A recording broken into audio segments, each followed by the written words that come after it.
നിയമത്തെ സ്ഥാനാർത്ഥിത്വവുമായി ബന്ധപ്പെട്ട് വലിയ ചർച്ചകൾ 3 മുന്നണികളിലും നടക്കുന്നുണ്ട്. നേമത്ത് ശിവൻകുട്ടി സ്ഥാനാർത്ഥിയെന്ന മാതൃഭൂമി ന്യൂസ് വാർത്തയ്ക്ക് പിന്നാലെ മത്സരിക്കാനില്ല എന്ന് പറഞ്ഞ് വി ശിവൻകുട്ടി വിദ്യാഭ്യാസ മന്ത്രി ഒഴിഞ്ഞു മാറുന്നതും ഈ ദിവസത്തെ പ്രതികരണമാണ്. വളരെ പ്രധാനപ്പെട്ട രാഷ്ട്രീയ ചർച്ചയാണ്. എന്നാൽ ഇത് BJP ഡീൽ എന്ന് കോൺഗ്രസ് ആരോപിച്ചതോടെ ശിവൻകുട്ടി വീണ്ടും മലക്കം മറിയുകയായിരുന്നു. നേമത്തേക്ക് ഞാൻ 2 പ്രാവശ്യം ജയിച്ചു, 1 പ്രാവശ്യം പരാജയപ്പെട്ടു, പിന്നെ 3 പ്രാവശ്യമായി. BJPയുമായിട്ടൊരു ക്ലോസ് ഫൈറ്റുള്ള ഒരു കോൺസ്റ്റിറ്റ്യുവൻസിയിൽ CPMന്റെ ഒരു ഉത്തരവാദിത്തപ്പെട്ട നേതാവും മന്ത്രിയുമായിരിക്കുന്നയാൾ ഞാൻ അങ്ങോട്ടേക്ക് മത്സരിക്കാനില്ല എന്ന് പറയുമ്പോൾ എന്താണ് അതിന്റെ പിന്നിലുള്ളതെന്ന് നമുക്ക് പ്രത്യേകിച്ച് പറയേണ്ട കാര്യമില്ലേ? നേമത്ത് ഞാൻ ഇല്ലെന്നോ ഉണ്ടെന്നോ സ്വന്തമായി പ്രഖ്യാപിക്കാനുള്ള അവകാശം സംഘടനാപരമായും പാർട്ടിപരമായും എനിക്കില്ല. ഞാൻ അങ്ങനെ ഉദ്ദേശിച്ചിട്ടേ ഇല്ല. പാർട്ടിയാണ് അതിൽ നേമത്ത് മത്സരിക്കണമോ വേണ്ടയോ എന്ന് തീരുമാനിക്കേണ്ടത്.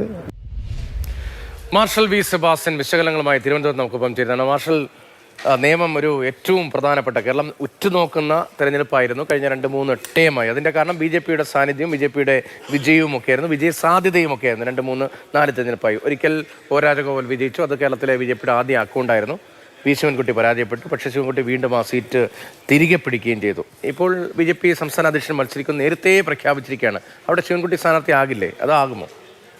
അതെ, 2 രീതി നമുക്ക് പറയാം. ഒന്ന്, CPMന്റെ ഏതെങ്കിലും ഒരു കാൻഡിഡേറ്റിനെ ഏതെങ്കിലും മാധ്യമങ്ങൾക്കോ മറ്റാർക്കോ പ്രഖ്യാപിക്കാൻ പറ്റില്ല. കാരണം അതിനൊരു പാർട്ടി സംവിധാനമുണ്ട്. അതൊരു കേഡർ പാർട്ടിയാണ്. ആ കേഡർ പാർട്ടിയിൽ പാർലമെൻ്ററി ജനാധിപത്യ വ്യാമോഹം വെച്ചുകൊണ്ട് ആരെങ്കിലും ഞാൻ മത്സരിക്കും, എനിക്ക് നിയമത്തെ മത്സരിക്കണം എന്നൊക്കെ പറഞ്ഞാൽ അവർ ഔട്ടായി പോകും. അതാണ് സത്യം. മുഖ്യമന്ത്രി പിണറായി വിജയന് പോലും അടുത്ത തവണ ഞാനായിരിക്കും കേട്ടോ നയിക്കുക എന്ന് പറയാൻ പറ്റില്ല എന്നുള്ളതാണ് ഈ കേഡർ പാർട്ടിയുടെ ഒരു പ്രത്യേകത. എല്ലാ പാർട്ടികളിലും ഏറെക്കുറെ അങ്ങനെയല്ല. എല്ലാ പാർട്ടിയിലും അങ്ങനല്ല.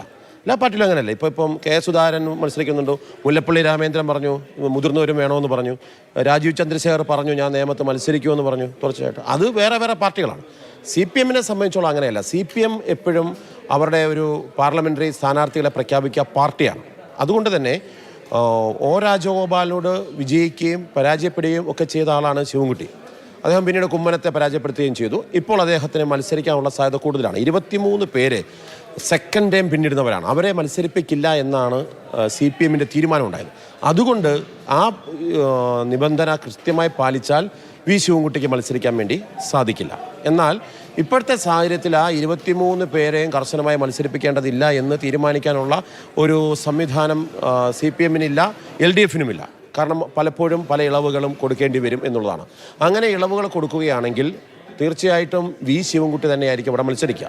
ഇപ്പോൾ ആദ്യഘട്ടം ജില്ലാ കമ്മിറ്റികൾ സ്ഥാനാർത്ഥികളെക്കുറിച്ചുള്ള പ്രാഥമിക ചർച്ച ആരംഭിച്ചു. ആ പ്രാഥമിക ചർച്ചയിൽ നമുക്ക് ലഭിക്കും നമ്മുടെ വാർത്തയാണ് വി ശിവൻകുട്ടി നേമത്ത് വീണ്ടും മത്സരിക്കും എന്നുള്ളത്. അദ്ദേഹം തുടർച്ചയായി മത്സരിക്കുകയാണ്, അദ്ദേഹം വീണ്ടും മത്സരിക്കുമെന്നുള്ള വാർത്ത. അദ്ദേഹത്തിന്റെ ഭാഗത്ത് തന്നെ അത് ഒരു മത്സരത്തിനെത്താനില്ല എന്നൊരു പ്രതികരണം വരുന്ന സാഹചര്യം എന്താണ്? അങ്ങനല്ല അദ്ദേഹം പറഞ്ഞത്. അത് നമ്മൾ കയറ്റുന്നതിനകത്ത് പ്രശ്നമാണ്. അദ്ദേഹം പറഞ്ഞത് ഞാൻ മത്സരിക്കുമെന്നോ ഞാൻ മത്സരിക്കില്ല എന്നോ പറയാനുള്ള ഒരു അധികാരം ഒരിക്കലും ഒരു പൊതുപ്രവർത്തനമായ CPM സംസ്ഥാന സമിതി അംഗത്തിനൊന്നുമില്ല. പുള്ളിയോട് ചോദിക്കുമ്പോൾ പുള്ളി പറഞ്ഞത് ഞാൻ 2011 മത്സരിച്ചു, 16 മത്സരിച്ചു, 21 മത്സരിച്ചു, ഇനി എനിക്ക് മത്സരിക്കാൻ വയ്യ, അല്ലെങ്കിൽ ഞാൻ മത്സരിക്കില്ല. പിന്നെ അതിൻ്റെ തൊട്ട് താഴെ അദ്ദേഹം പറയുന്നുണ്ട് എന്ത് വേണമെന്നുള്ളത് പാർട്ടിയാണ് തീരുമാനിക്കുന്നത്. പാർട്ടി പറഞ്ഞാൽ ഞാൻ മത്സരിക്കും എന്നുള്ളതാണ് എൻ്റെ അർത്ഥം. പാർട്ടിയാണ് തീരുമാനിക്കുന്നത് പറഞ്ഞു. അപ്പോൾ വാർത്തകൾ വന്നത് വി ശിവൻകുട്ടി മത്സരിക്കില്ല എന്ന് പറഞ്ഞാണ്. അപ്പോൾ അദ്ദേഹം വീണ്ടും വാർത്താ സമ്മേളനം വിളിച്ചു. ഞാൻ അങ്ങനെയല്ല പറഞ്ഞു. കാരണം വെച്ചാൽ മത്സരിക്കും, അതാണ് ഞാൻ നേരത്തെ പറഞ്ഞത്. മത്സരിക്കുമെന്നോ ഞാൻ മത്സരിക്കില്ല എന്നോ പറയാൻ ഒരു CPM മെമ്പർക്ക് സാധിക്കില്ല.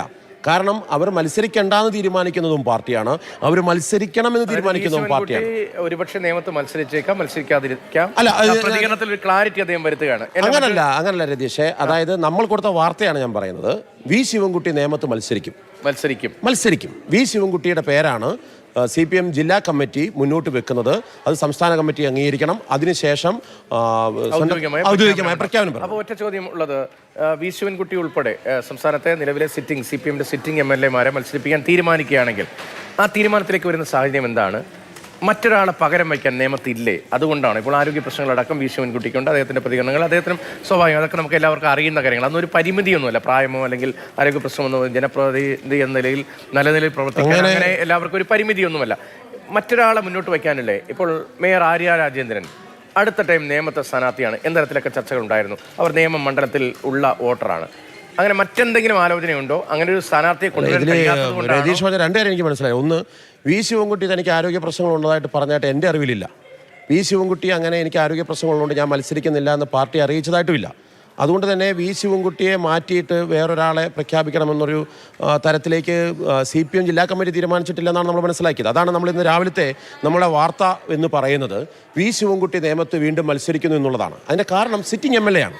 വി ശിവൻകുട്ടി കരുത്തരെ പരാജയപ്പെടുത്തി അവിടെ മത്സരിച്ച് വിജയിച്ചിട്ടുണ്ട്. അദ്ദേഹത്തിന് അവിടെ കഴിഞ്ഞ കുറേ നാളുകളായി 10-15 വർഷമായിട്ട് MLA എന്ന നിലയിലും മന്ത്രി എന്ന നിലയിലും വലിയ ബന്ധങ്ങളുണ്ട്. അപ്പോൾ ആ ബന്ധങ്ങൾ ഉപയോഗപ്പെടുത്തുന്ന ഒരു സ്ഥാനാർത്ഥി നിൽക്കുമ്പോൾ വേറെ മറ്റൊരാളുണ്ടോ, വേറെ ആരെയും നിർത്തണോ എന്നൊക്കെ നമ്മൾ ചോദിക്കാൻ ചർച്ചകളുടെ ആവശ്യമില്ല. ശരി, ഉള്ള സംശയങ്ങൾ പൊതുവിൽ ഉയർന്നു വന്ന സോഷ്യൽ മീഡിയ അടക്കം സംശയങ്ങളാണ് ഞാൻ ചോദിച്ചത്. മാസ്റ്റർ പറയുന്നത് കൃത്യമായ ക്ലാരിറ്റിയോട് കൂടിയാണ്. ജില്ലാ കമ്മിറ്റിയുടെ ഒരു പൊതു താല്പര്യം, പൊതു സീൻ എന്നത് വി ശിവൻകുട്ടി വീണ്ടും നേമത്ത് മത്സരിക്കുമെന്നാണ്. അക്കാര്യത്തിൽ ഇനിയൊരു സന്ദേഹത്തിന്റെ ആവശ്യമില്ല. പക്ഷേ ഔദ്യോഗികമായി അത് പാർട്ടിയുടെ ചട്ടക്കൂടനുസരിച്ച് പാർട്ടിയുടെ ജില്ലാ കമ്മിറ്റിയുടെ ശുപാർശ പ്രകാരം സംസ്ഥാന കമ്മിറ്റിയിലേക്ക് പോയി തുടർന്നുള്ള പ്രഖ്യാപനമായിരിക്കും സ്വാഭാവികമായി ഉണ്ടാകുക. വി ശിവൻകുട്ടി പറഞ്ഞതിനെ ദുർവ്യാഖ്യാനം ചെയ്തു. അക്കാര്യങ്ങളാണ് സമൂഹ മാധ്യമങ്ങൾ ഉൾപ്പെടെ വലിയ തോതിൽ ചർച്ച ചെയ്യപ്പെടുന്നത് എന്നാണ് മാർഷൽ തിരുവനന്തപുരത്ത് നൽകുന്ന വിവരം.